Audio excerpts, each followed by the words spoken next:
नमस्कार दोस्तों, आप कहानी सुन रहे हैं अपनों का सच। यह बहुत ही मज़ेदार रोचक कहानी आगे कहानी बहुत ही मज़ेदार होने वाला है। तो इसी तरह आप कहानी में बने रहें। अगर अपने चैनल को सब्सक्राइब नहीं किया है तो चैनल को सब्सक्राइब करें। कहानी पूरा सुनने के बाद वीडियो को लाइक ज़रूर करें। तो कहानी आगे।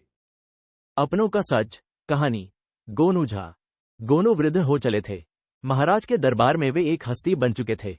एक दिन महाराज ने अपने पिता की पुण्यतिथि पर एक आयोजन किया। बृहद आयोजन था ये। ऐसे आयोजनों को गोनू झा व्यर्थ मानते थे। भोज के बाद गोनू झा ने विनयपूर्वक महाराज से पूछा, महाराज, इस आयोजन पर कितना व्यय हुआ? महाराज ने सरलता से उत्तर दिया, यही कोई 10,000। गोनू झा ने उनसे कहा, महाराज, मैं वृद्ध हो चला हूं, कभी भी यह मिट्टी की काया मिट्टी में मिल जाएगी। तब क्या आप मेरे श्राद्ध के लिए इतनी ही बड़ी राशि मेरे परिवार के लोगों को दे सकेंगे? महाराज द्रवित हो उठे। उन्होंने कहा, पंडित जी, ऐसी बातें न करें। आप जिएं और हमारे राजकाज में अपना सुझाव देते रहें। गोनू ने उनसे कहा, महाराज, आप मेरे प्रश्न को टाल रहे हैं।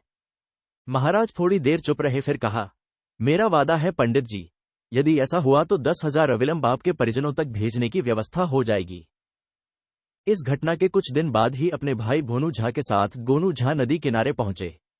नदी में बाढ़ आई थी और पानी की तेज धारा किनारे की मिट्टी का कटाव कर रही थी।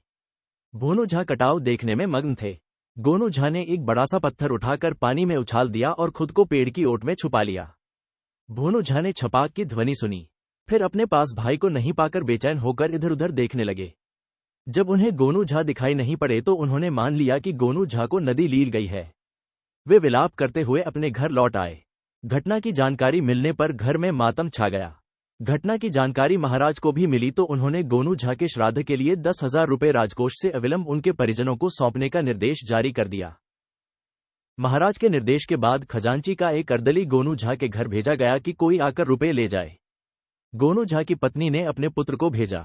पुत्र ने शीघ्र पैसे प्राप्त करने के लिए खजांची को 1,000 रुपये देने का प्रलोभन दिया। बात बन गई। आनन फानन में खजांची ने गोनू झा के पुत्र को 9,000 रुपये थमाए और एक कागज पर सजाते हुए कहा कि इस कागज पर कोष मंत्री के मुहर लगवा लो। गोनू झा के पुत्र से मंत्री जी ने भी मुहर लगाने के लिए 1,000 रुपये ले लिए। फिर गोनू झा के पुत्र ने भी शेष रुपयों में से 1,000 रुपये निकालकर अपनी दूसरी जेब में रख लिया और घर पहुंचकर अपनी मां को 7,000 रुपये दिए। गोनू झा की पत्नी ने भी सोचा कि अब तो स्वामी रहे नहीं, सामने पड़ी है पहाड़ जैसी जिंदगी, कुछ पैसे दुर्दिन के लिए बच जाए तो अच्छा। उसने इन 7,000 रुपयों में से 3,000 अपनी साड़ी के खुंट में बांधा और 4,000 रुपये भोनू झा को थमा दिए और कहा कि अपने भैया का श्राद्ध ठीक तरह से करो। भोनू झा भी कम न थे। उन्होंने सोचा कि जाने वाला तो जा चुका, अब उसके नाम पर दिखावे में फिजूल खर्ची करना व्यर्थ है। उसने 2,000 रुपये अपनी जेब में रखे और 2,000 में श्राद्ध के कर्मकांड निपटा लिए। इसके 2 दिन बाद ही गोनू झा दरबार में उपस्थित हो गए। उन्हें देखकर महाराज सहित सभी दरबारी हतप्रभ रह गए। तब गोनू झा ने महाराज को बताया, मरने के बाद कोई भी अपना नहीं रह जाता। महाराज, आपने तो 10,000 श्राद्ध के लिए देकर अपना वचन पूरा किया, लेकिन खजांची, मंत्री, मेरे पुत्र, मेरी पत्नी और मेरे भाई ने जो किया वह आंखें खोल देने वाली घटना है। मैंने मरने का स्वांग रचने से पहले तय कर लिया था कि राज्य के उच्चस्तरीय प्रशासन में घुस आए इस भ्रष्टाचार का पर्दाफाश करके रहूंगा।